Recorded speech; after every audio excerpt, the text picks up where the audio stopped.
Mon beau-père m'a demandé un loyer quand j'ai eu 16 ans, mais il ne se doutait pas que la maison m'appartenait jusqu'à ce que je lâche la vérité qui l'a fait taire. J'étais assise à mon bureau en train de faire mes devoirs de calcul quand on a frappé à la porte de ma chambre. Pas le doux tapotement que maman utilisait quand elle m'apportait un chocolat chaud, mais le coup sec et autoritaire qui annonçait les choses sérieuses. Je savais déjà de quoi il s'agissait. J'avais eu 16 ans 3 jours plus tôt, et Noah avait laissé entendre des allusions sur les responsabilités d'adulte toute la semaine. Entrez, ai-je lancé, sans lever les yeux de mes équations. Noah est entré, remplissant l'encadrement de la porte de ses larges épaules et de cette expression suffisante qu'il arborait chaque fois qu'il pensait avoir le dessus. Il portait encore son uniforme de travail de l'atelier de mécanique, des taches de graisse sur sa combinaison bleu marine, ses bottes à bout d'acier, laissant des marques sur ma moquette. Emma, il faut qu'on parle. Il n'a pas attendu d'invitation avant de s'asseoir sur mon lit, faisant grincer les ressorts sous son poids. Tu as 16 ans maintenant, assez grande pour travailler, assez grande pour contribuer. J'ai posé mon crayon et me suis tournée pour lui faire face. Contribuer comment? Un loyer. Le mot est resté en suspens dans l'air comme un défi. 400 $ par mois. C'est juste pour le gîte et le couvert dans ce quartier. Ta mère et moi en avons parlé et nous pensons qu'il est temps que tu découvres le monde réel. Mon estomac s'est noué. 400 $. Je gagnais à peine 300 $ par mois avec mon job à temps partiel au Henderson's Diner, à servir du café et des tartes aux camionneurs et aux ouvriers du bâtiment. Noah, je suis encore au lycée. J'essaie d'économiser pour l'université. L'université? Il a ri. Un son dur et dédaigneux. Ma chérie, regarde autour de toi. Ta mère fait des doubles journées à l'hôpital, juste pour garder ce toit au-dessus de nos têtes. L'université est un luxe que nous ne pouvons pas nous permettre. Il est temps de grandir. Je l'ai regardé fixement, cet homme qui avait épousé ma mère 2 ans plus tôt et emménagé dans notre maison victorienne sur Maple Street. La maison où j'avais fait mes premiers pas, où maman m'avait soignée pendant ma varicelle, où grand-père m'avait appris à jouer aux échecs les après-midi de pluie. Noah avait débarqué avec sa boîte à outils et ses opinions réagençant nos vies comme des meubles. « Et si je ne peux pas payer ?» ai-je demandé doucement. Son sourire était glacial. « Alors tu te trouves un autre endroit où vivre. » Aussi simple que ça. Après son départ, je suis restée assise dans l'obscurité grandissante de ma chambre, l'écoutant en bas, raconter à maman notre conversation productive. Par ma fenêtre, je pouvais voir le chêne que grand-père avait planté à la naissance de maman, ses branches grattant maintenant contre les fenêtres du premier étage qu'il avait installé lui-même. C'est alors que je me suis souvenue de l'enveloppe, celle que grand-père m'avait donnée, avant de mourir, avec pour instruction de ne l'ouvrir que si quelque chose se passait. « Seulement quand tu seras prête, ma petite Emma », avait-il murmuré, ses mains usées par le temps plaçant l'enveloppe dans les miennes. Et seulement si quelqu'un essaie de prendre ce qui ne lui appartient pas. Noah pensait tenir toutes les cartes en main. Mais il avait oublié quelque chose d'important à propos de cette famille. Nous n'avions jamais été du genre à abandonner la partie sans même regarder nos cartes. L'enveloppe était cachée dans ma boîte à bijoux depuis 3 ans, sous un enchevêtrement de bijoux fantaisie et de bracelets d'amitié que j'avais collectionnés au fil des ans. Mes mains tremblaient, en brisant le sceau, me souvenant des mots de grand-père. Certaines batailles, ma petite Emma, sont gagnées avant même d'être livrées. À l'intérieur se trouvèrent des documents que je n'ai pas tout de suite compris. Des papiers juridiques, avec des sceaux officiels des registres de propriété et une note manuscrite de l'écriture soignée de grand-père. La maison est dans une fiducie depuis ta naissance. Ta mère le sait, mais je lui ai fait promettre de te laisser découvrir cela quand le moment serait venu. Fais confiance à Jacob Henley. Il t'aidera à comprendre le reste. Jacob Henley. Je reconnaissais ce nom du cabinet d'avocats en ville. Celui avec la plaque en laiton et la façade en briques recouverte de lierre. Grand-père l'avait déjà mentionné, le qualifiant d'homme bon qui tient sa parole. J'ai appelé le lendemain matin, séchant la première heure de cours, pour rencontrer M. Henley dans son bureau au mur lambrissé d'acajou.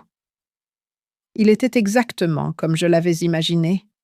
Cheveux argentés, yeux bienveillants, derrière des lunettes cerclées de fils de fer, le genre d'avocat qui gardait encore des bonbons dans un bol en cristal pour les clients nerveux. « Emma » dit-il en se levant lorsque sa secrétaire me fit entrer. « J'attends cet appel depuis 3 ans. Votre grand-père disait que vous sauriez quand le moment serait venu. » Il étala les documents sur son bureau comme une carte routière. Cette maison au 345 Maple Street est détenue par la fiducie Emma Catherine Reynolds depuis votre naissance. Votre grand-père l'a établie pour protéger la propriété de toute complication future. Des complications comme Noah. Le sourire de M. Henley était doux, mais entendu. Votre grand-père était un homme sage. Il en avait assez vu dans la vie pour savoir que tous ceux qui entrent dans une famille n'ont pas forcément les meilleurs intérêts de la famille à cœur. La réalité m'a frappé comme un coup de poing. Noah percevait un loyer de maman depuis 2 ans, prétendant qu'il devait partager les mensualités de l'hypothèque, mais il n'y avait pas d'hypothèque. La maison avait été entièrement payée lorsque grand-père en avait hérité de son père, et maintenant, elle m'appartenait légalement. « Qu'est-ce que cela signifie ?» ai-je demandé. « Cela signifie, mademoiselle Reynolds, que Noah a commis une fraude. Il a perçu de l'argent pour une hypothèque qui n'existe pas sur une propriété sur laquelle il n'a aucun droit légal. Plus que ça, il n'a aucun droit de vous réclamer un loyer dans votre propre maison. » Monsieur Henley se pencha en arrière dans son fauteuil en cuir. « La question est que voulez-vous faire à ce sujet ?» J'ai pensé au sourire suffisant de Noah, à ses menaces, à la façon dont il avait poussé maman à faire des doubles journées pendant qu'il empochait de l'argent qui appartenait légitimement à notre famille.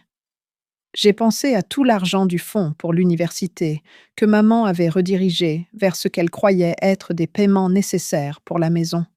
« Je veux lui donner une leçon », ai-je dit doucement, mais pas de la manière à laquelle il s'attendrait.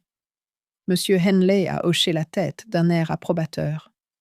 « Votre grand-père serait fier. Il disait toujours que la meilleure justice est celle qui apprend aux gens à être meilleurs, pas seulement celle qui les punit pour être pires. » Nous avons passé l'heure suivante à élaborer un plan qui exposerait la supercherie de Noah, tout en lui donnant une chance de réparer ses torts. Ce ne serait pas immédiat. Les bonnes leçons ne le sont jamais, mais ce serait complet, et ce serait mémorable. En quittant son bureau, l'enveloppe bien rangée dans mon sac à dos, j'ai ressenti quelque chose que je n'avais pas éprouvé depuis des années, le pouvoir qui vient du fait de savoir exactement où l'on se situe. Noah pensait m'apprendre le monde réel. Il ne se doutait pas à quel point les choses allaient devenir réelles. Pendant 2 semaines, j'ai joué la victime parfaite. J'ai pris des heures supplémentaires au Henderson's Diner, rentrant épuisée avec de la farine dans les cheveux et l'odeur d'huile de friture sur mes vêtements. Je faisais tout un cinéma en comptant des billets froissés à la table de la cuisine, soupirant de façon dramatique quand je n'avais pas assez. Seulement 280 cette semaine. Annonçai-je assez fort pour que Noah l'entende depuis son fauteuil dans le salon. Madame Henderson dit que les affaires sont calmes. Je ne sais pas comment je vais payer le loyer. Noah grognait derrière son journal, offrant parfois des conseils non sollicités sur le fait de travailler plus intelligemment, pas plus dur, et sur l'importance de la responsabilité financière. Maman me lançait des regards compatissants, me glissant parfois $20, quand Noah ne regardait pas chuchotant des excuses que je faisais semblant de nécessiter. La performance était épuisante, mais nécessaire. Monsieur Henley avait été clair, nous devions tout documenter. Chaque paiement de loyer frauduleux que Noah percevait de maman, chaque menace d'expulsion qu'il proférait, chaque mensonge qu'il racontait sur les paiements hypothécaires et les impôts fonciers. Pendant ce temps, je constituais discrètement mon dossier. J'avais installé une application d'enregistrement sur mon téléphone, capturant les demandes de plus en plus agressives de Noah concernant mon loyer. J'ai photographié les faux relevés hypothécaires qu'il laissait stratégiquement traîner dans la maison, ceux montrant des paiements à la Greenfield Savings and Loan pour un prêt qui n'avait jamais existé. Tu as une semaine, Emma, a annoncé Noah un mardi soir, se tenant dans l'embrasure de la cuisine, les bras croisés. 400 $ ou tu te trouves un autre endroit où crécher. J'ai fini de jouer au gentil. Et si je ne trouve pas l'argent? Ai-je demandé, ma voix petite et défaite. Pas mon problème. Tu aurais peut-être dû y penser avant de décider de te la couler douce au travail. Maman semblait accablée. Noah chérit, peut-être qu'on pourrait mettre en place un plan de paiement? Non. Sa voix était définitive. Elle est assez grande pour travailler. Elle est assez grande pour payer sa part. Ce n'est pas une œuvre de charité, Linda.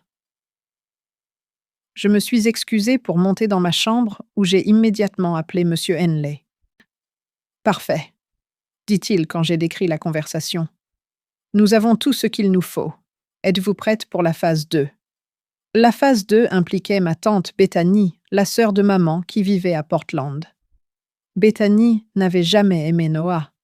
Elle l'avait qualifié de « beau parleur profiteur » dès le premier jour, et elle était plus qu'heureuse de jouer son rôle dans notre plan.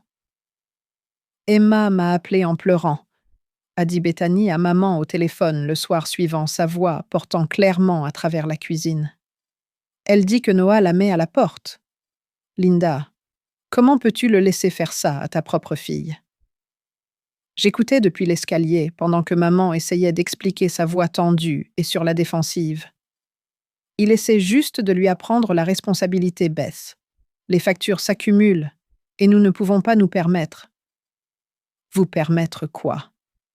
De loger votre propre enfant? Linda. Cet homme t'a tellement embobiné que tu n'y vois plus clair. La conversation s'est terminée avec Bethany, me proposant de vivre avec elle à Portland, d'y finir le lycée, peut-être de regarder les universités en Oregon. C'était la porte de sortie parfaite, exactement ce dont quelqu'un dans ma supposée situation aurait eu besoin. Quand maman en larmes a raconté l'offre de Bethany à Noah, j'ai observé son visage attentivement.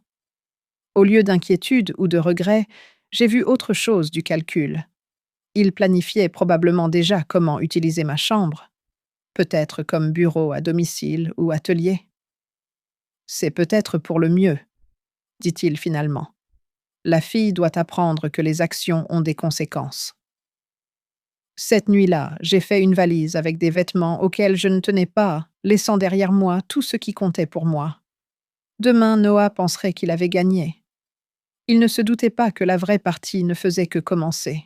J'ai emménagé chez ma tante Bethany un vendredi, les larmes coulant sur mon visage, alors que Noah m'aidait à charger ma valise dans sa Subaru Outback. C'était une performance magistrale. Même moi, j'ai presque cru que j'avais le cœur brisé de quitter la maison. « Prends soin de toi, gamine », a dit Noah, me tapotant l'épaule, avec ce qu'il pensait probablement être de l'affection paternelle. Peut-être que ça t'apprendra à apprécier ce que tu avais. Bethany ne lui a pas parlé directement. Elle a juste fait un long câlin à maman et a murmuré quelque chose comme « Appelle si tu as besoin de quoi que ce soit ». Puis nous sommes partis, laissant Noah debout dans l'allée de ce qu'il croyait être son domaine. Mais je n'ai pas vraiment déménagé à Portland.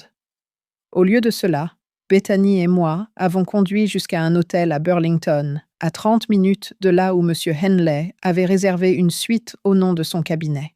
De là, nous avons commencé le travail minutieux de documentation des prochains mouvements de Noah. La première chose qu'il a faite a été de mettre ma chambre en location sur Craigslist. 400 $ par mois. Charge comprise quartier calme, disponible immédiatement. Lorsque des locataires potentiels appelaient Noah, leur faisaient visiter les lieux comme s'il en était le propriétaire, percevant des cautions et des premiers mois de loyer de 3 personnes différentes. M. Henley avait engagé un détective privé nommé Torres, un ancien détective de police spécialisé dans les affaires de fraude. Torres s'est fait passer pour un étudiant cherchant un logement avec de fausses références et une histoire préparée sur son transfert au community college local. Le gars a une méthode bien rodée, a rapporté Torres, lors d'un de nos appels du soir. Cha-cha. Il perçoit des cautions de plusieurs personnes, disant à chacune quel est son premier choix, puis trouve des excuses pour garder l'argent quand elles n'obtiennent pas la chambre. Une arnaque à la location classique. Mais la plus grosse erreur de Noah fut ce qu'il a fait avec l'argent de maman. Avec mon départ, il l'a convaincu que mon absence signifiait qu'il pouvait enfin s'en sortir financièrement. Il a suggéré de refinancer la maison pour rembourser des dettes de carte de crédit, lui montrant des documents d'apparence officiels de la Greenfield Savings and Loan. La valeur nette de cette maison ne fait que dormir, lui a-t-il dit au dîner sa voix douce et persuasive. On pourrait retirer 60 000 $, rembourser toutes nos dettes, peut-être même prendre ces vacances au Mexique dont tu parles. Maman, épuisée par ces doubles journées et émotionnellement vidée par mon départ, a accepté. Elle a signé les papiers que Noah a ramenés à la maison, lui faisant confiance pour s'occuper des détails. Bien sûr, il n'y avait pas de refinancement légitime. Noah mettait en place un prêt frauduleux en utilisant de faux documents de propriété, prévoyant d'empocher l'argent et de disparaître avant que quiconque ne découvre la vérité. C'était un stratagème sophistiqué du genre qui détruit des familles et laisse les gens sans abri. Mais Noah avait commis une erreur cruciale. Il avait supposé que personne ne surveillait. Torres a documenté chaque rencontre que Noah a eue avec ses complices, des courtiers en prêts hypothécaires, véreux spécialisés dans les prêts prédateurs, un notaire qui ne posait pas trop de questions sur l'authenticité des documents, et même un expert immobilier prêt à gonfler la valeur des biens pour le bon prix. Ce type utilise des variantes de cette arnaque depuis des années, a expliqué Torres lors d'une de nos sessions de stratégie. J'ai vérifié ses antécédents. Noah Chambers n'est même pas son vrai nom. Il a des mandats d'arrêt dans 3 États, tous pour fraude immobilière. La révélation m'a glacé le sang. Il ne s'agissait pas seulement d'argent de loyer ou de me donner une leçon. Noah était un criminel de carrière qui avait spécifiquement ciblé ma famille, parce que nous possédions un bien de valeur sans hypothèque. Il avait courtisé maman, l'avait épousée, et avait passé 2 ans à mettre en place ce vol élaboré. Combien de temps laissons-nous cela durer? Ai-je demandé à M. Henley. Jusqu'à ce qu'il se soit complètement engagé dans la fraude, a-t-il répondu. Nous avons besoin qu'il entreprenne une action qui ne peut être annulée ou expliquée. Pour l'instant, il pourrait prétendre que tout n'était qu'un malentendu. Alors nous avons attendu regardant Noah s'enfoncer de plus en plus dans un trou dont il ignorait l'existence. Chaque jour, il devenait plus confiant, plus imprudent. Il s'est acheté de nouveaux vêtements, a parlé d'échanger son pick-up contre quelque chose de plus tape à l'œil, a même regardé des forfaits vacances en ligne. Il pensait avoir joué le jeu parfait. Ce qu'il ne réalisait pas, c'est que la maison gagne toujours, surtout quand la maison appartient à quelqu'un d'autre. La clôture du prêt hypothécaire était prévue pour un jeudi matin à la Greenfield Savings and Loan. Noah avait passé des semaines à se préparer à coacher maman sur ce qu'il fallait dire, à répéter les réponses aux questions potentielles. Il s'était même acheté un nouveau costume pour l'occasion bleu marine, avec une cravate argentée qui lui donnait un air presque respectable. Ce que Noah ne savait pas, c'est que la Greenfield Savings and Loan coopérait avec notre enquête depuis plus d'1 semaine. Monsieur Henley avait contacté leur service de lutte contre la fraude, fournissant des preuves du stratagème de Noah. Ils avaient accepté de laisser la clôture se dérouler juste assez loin pour recueillir une preuve définitive de l'intention criminelle. J'ai observé depuis un café de l'autre côté de la rue Noah et maman entrer dans la banque ce matin-là. Maman avait l'air nerveuse, s'agrippant au bras de Noah comme à une ancre. Noah ressemblait à un homme qui avait déjà dépensé l'argent dans sa tête. La clôture a duré exactement 18 minutes. Je le savais, parce que Torres était à l'intérieur se faisant passer pour un agent de traitement des prêts. Il a décrit plus tard le moment où tout s'est effondré. Noah venait de finir de signer les derniers documents lorsque le directeur de la banque est entré dans la salle de conférence accompagné de 2 détectives de l'unité antifraude du comté.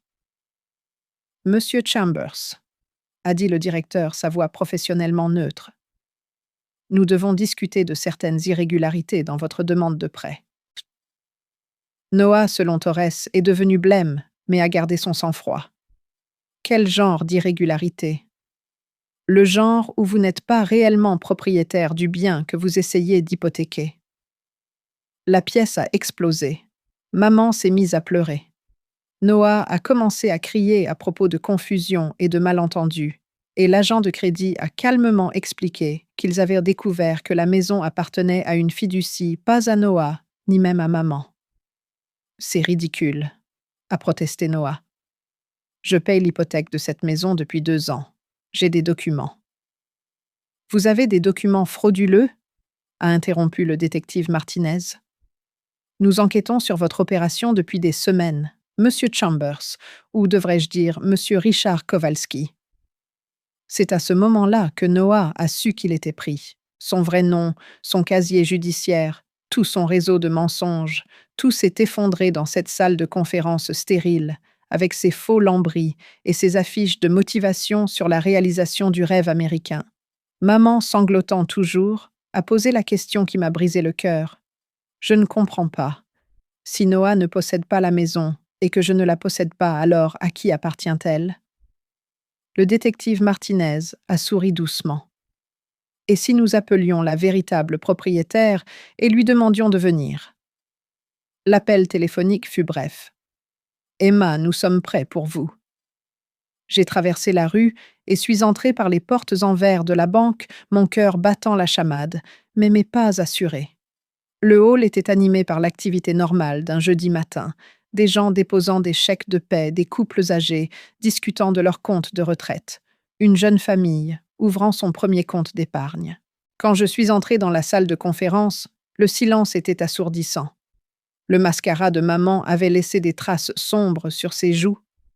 Noah était affalé sur sa chaise, les menottes déjà au poignet, me fixant comme si j'étais un fantôme. « Bonjour Noah », ai-je dit doucement. « Je crois que vous vouliez discuter du loyer. » L'expression sur son visage valait chaque nuit blanche, chaque moment de doute, chaque larme que j'avais versée au cours du mois passé. C'était l'expression d'un homme réalisant qu'il avait été déjoué par quelqu'un qu'il avait constamment sous-estimé. « Emma », a murmuré maman, « je ne comprends pas. Comment es-tu ici? Comment peux-tu être la propriétaire? Grand-père m'a laissé la maison en fiducie. Ai-je expliqué, sortant les documents juridiques que M. Henley avait préparés. Elle est à moi depuis ma naissance. Noah le savait, ou aurait dû le savoir s'il avait fait des recherches légitimes avant de cibler notre famille. Noah a finalement retrouvé sa voix. Petite. Il s'est débattu contre les menottes. Tu m'as piégé. Tout ça n'était qu'un piège. Non, ai-je corrigé. Tu t'es piégé toi-même. Je t'ai juste donné assez de cordes. Les retombées furent rapides et dévastatrices. Noah, dont le vrai nom était Richard Kowalski, a été inculpé de fraude hypothécaire, d'usurpation d'identité et de direction d'une entreprise criminelle. Le procureur a expliqué que ce n'était pas sa première infraction. Il menait des arnaques similaires à travers la Nouvelle-Angleterre depuis des années, ciblant des veuves et des mères célibataires qui possédaient des biens de valeur.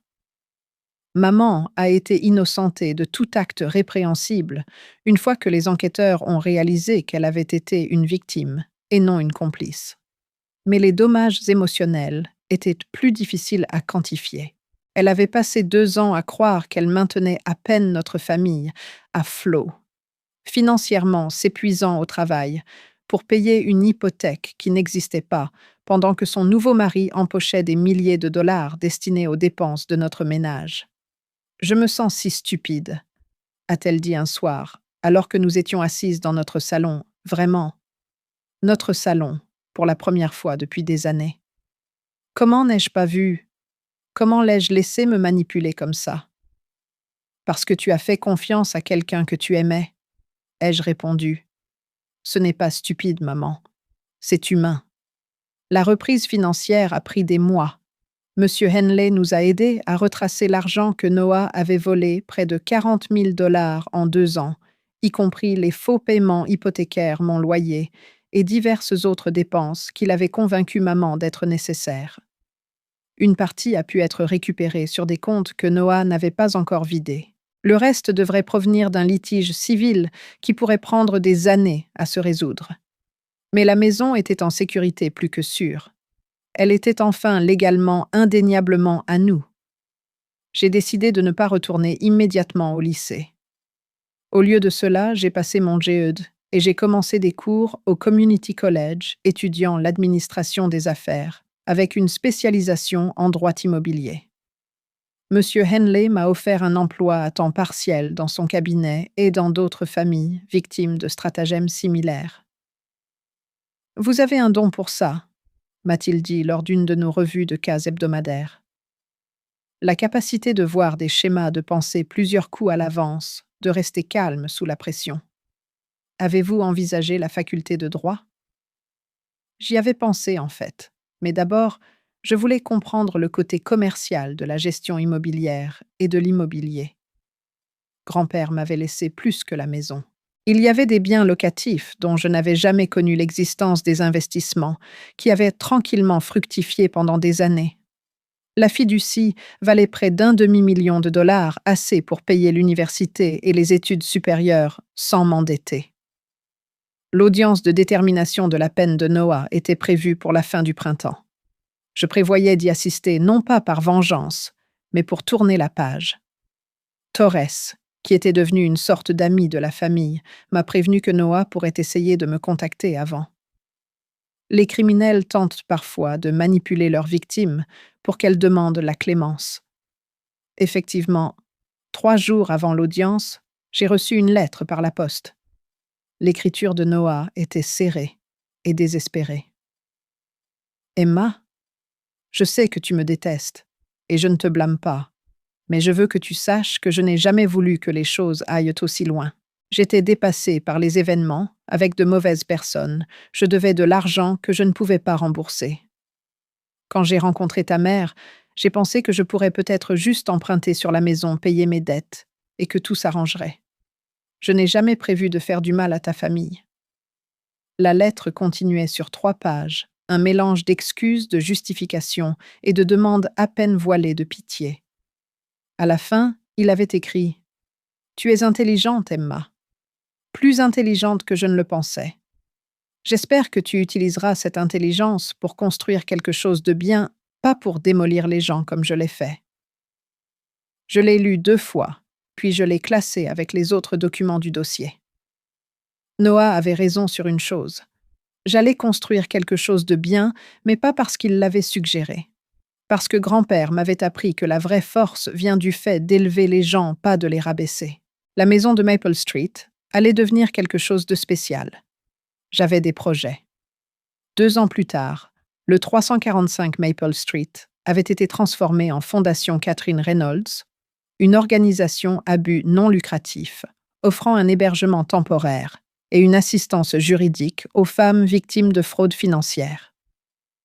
Nous pouvions héberger jusqu'à 6 familles, à la fois chaque unité étant équipée d'une petite cuisine, d'une salle de bain privée et d'un accès Internet sécurisé pour la recherche d'emploi et les consultations juridiques. Maman était devenue la directrice de la fondation, utilisant son expérience dans le domaine de la santé pour aider les résidentes à naviguer dans les assurances médicales et les services sociaux. Son expérience avec Noah lui avait donné un aperçu unique de la manière dont les prédateurs ciblent les femmes vulnérables, et elle était devenue une ardente défenseur des victimes de fraude dans tout l'État. « J'ai passé 2 ans à me sentir impuissante », a-t-elle déclaré à un journaliste du Burlington Free Press. Maintenant, j'aide d'autres femmes à réaliser qu'elles sont plus fortes qu'elles ne le pensent. Monsieur Henley siégeait à notre conseil d'administration fournissant des services juridiques à prix coûtant et nous mettant en contact avec d'autres avocats spécialisés en droit de la famille et en justice pénale. Torres avait créé une entreprise de conseil en sécurité et il donnait de son temps pour enseigner à nos résidentes comment se protéger contre de futures arnaques. La rénovation avait pris 18 mois et la majeure partie de mon fonds fiduciaire, mais le résultat était magnifique. Nous avions préservé le caractère victorien de la maison tout en la rendant entièrement accessible et économe en énergie. Le porche enveloppant avait été restauré dans sa splendeur originale, et le chêne de grand-père fournissait de l'ombre à un petit jardin où les résidentes pouvaient cultiver des légumes et des herbes. J'avais obtenu mon diplôme du Community College avec mention et j'avais été acceptée à la Vermont Law School, où je prévoyais de me spécialiser dans la protection des consommateurs et la criminalité en col blanc. La Fondation financerait mes études en échange d'un engagement à fournir des services juridiques aux victimes de fraude pendant 5 ans après l'obtention de mon diplôme. Noah avait été condamné à 7 ans de prison fédérale et à payer une restitution complète de l'argent qu'il n'avait pas et n'aurait probablement jamais. Mais la justice ne concernait plus vraiment l'argent. Elle concernait les 23 femmes qui avaient trouvé sécurité et soutien à la Fondation Catherine Reynolds. Elle concernait les courtiers en prêts hypothécaires frauduleux qui avaient été fermés grâce à notre enquête. Elle concernait les nouvelles lois protégeant les propriétaires fonciers qui avaient été adoptées en grande partie grâce à notre affaire. Au 2e anniversaire de l'arrestation de Noah, je me tenais sur le porche de la maison, regardant maman animer une réunion de groupe de soutien dans ce qui était autrefois notre salon. À travers les fenêtres, je pouvais voir 6 femmes d'âge et d'horizons différents partager leurs histoires et s'offrir de l'espoir mutuellement. Mon téléphone a vibré avec un texto de Torres. J'ai vu l'article sur la Fondation. Ton grand-père serait fier. Il avait raison. Grand-père m'avait appris que la meilleure vengeance est le succès, et que le meilleur succès est celui qui aide les autres à réussir aussi. Noah avait essayé de voler notre maison et de détruire notre famille. Au lieu de cela, il nous avait involontairement aidés à créer quelque chose de plus grand que nous-mêmes, un héritage qui survivrait à tout stratagème ou arnaque individuelle. J'avais appris que le vrai pouvoir ne consiste pas à contrôler les autres ou à prendre ce qui ne vous appartient pas. Le vrai pouvoir consiste à savoir qui vous êtes, à protéger ce qui compte et à utiliser votre force pour abriter ceux qui en ont le plus besoin. La maison de Maple Street appartenait à notre famille depuis 3 générations. Maintenant, elle servirait des familles pour les générations à venir. Et chaque femme qui trouverait la sécurité entre ses murs saurait que parfois, les batailles les plus importantes ne sont pas gagnées avec la colère ou la vengeance, mais avec la patience, la planification et la détermination tranquille de construire quelque chose de meilleur sur les cendres de la cruauté de quelqu'un d'autre. Noah avait exigé un loyer pour une maison qu'il ne possédait pas. Au final, j'avais collecté quelque chose de bien plus précieux, la connaissance que la maison n'est pas seulement un lieu dont on hérite. C'est quelque chose que l'on crée, que l'on protège et que l'on partage avec ceux qui en ont le plus besoin.